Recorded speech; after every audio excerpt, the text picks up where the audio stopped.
Hey,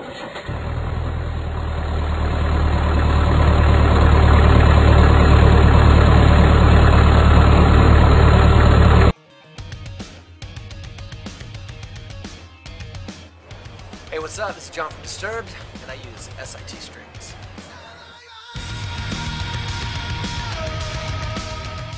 As far as music in my family is concerned, my parents did not play instruments, and there wasn't a whole lot of music in the house, but I found out after I became a musician that my grandfather was a leader of his own band and actually played music a lot during his heyday, so maybe it skipped a generation for me.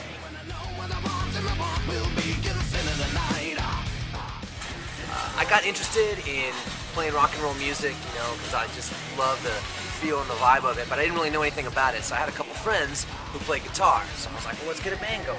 So I started playing guitar, and they were like, you know, we can't have to be guitar players, John, and you're kind of the one that's really not as good as everybody else, so why don't you play the bass? And that's pretty much how it started.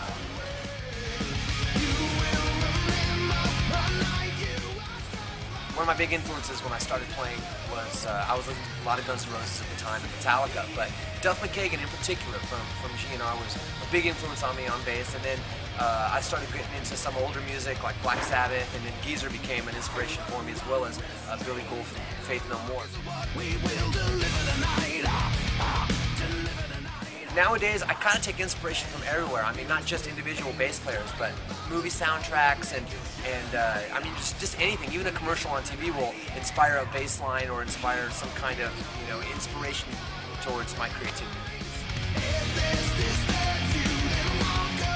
The first band in high school that I had with a couple of my best friends was called Asylum.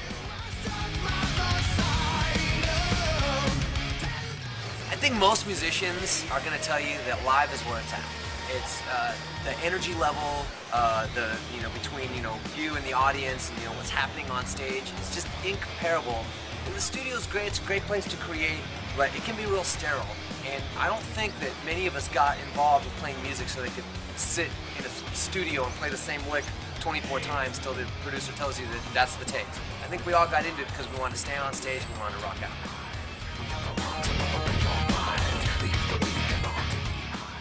One of the biggest pieces of advice I would give to bass players and just any musician in general, especially guys starting out, they ask you, well, when should I start playing with someone? Right away.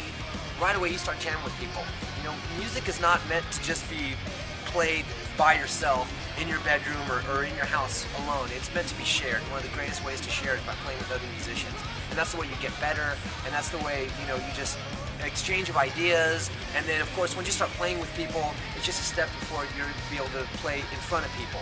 And so that's the biggest piece of advice I'd give, is just jump into it, both feet first, and start playing with other people. Even if you don't have the confidence, you can gain the confidence. You'd be surprised, the magic of music and jamming with other people. Even if you're playing with someone who, you think is just way better than you, you'd be surprised, that even though you might think that they're way better, they're getting something out of playing with you too, even if you don't think you're quite up to par. And you're only going to get better if you play with people who are better than you.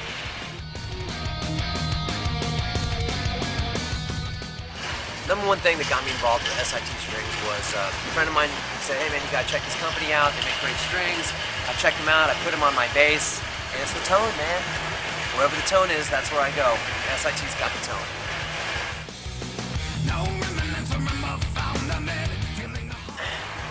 Well, the kind of strings I use are the steel string SIT bass strings. They're real heavy. I use a 5-string instrument, so like my low B is actually a 130. It's kind of a specialty selection that SIT has been good enough to provide me with.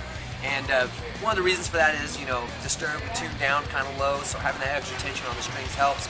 And since I'm a pick player, when you're playing with the steel strings, it just really resonates well, and I love the way it chops through the mix.